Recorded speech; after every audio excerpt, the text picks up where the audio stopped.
പഴംപൊരിന്റെ കൂടെയുള്ള ബീഫ്.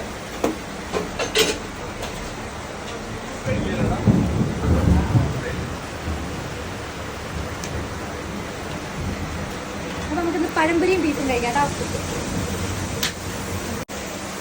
പഴംപൊരി കൂടാതെ ഇവിടെ നല്ല പന്നി ഇറച്ചിയും ഉണ്ട് കേട്ടോ.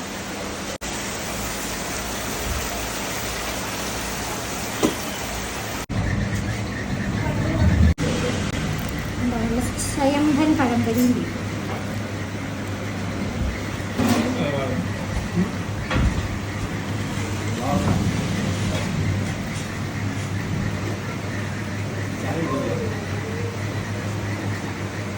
ഈ ലൊക്കേഷൻ ഞാൻ പറയില്ല, പ്രേക്ഷകർക്കുള്ള ചോദ്യമാണ്. ലൊക്കേഷൻ ഏതാണെന്ന് പറയാമോ? ശരിയല്ല ജോൺസൺ.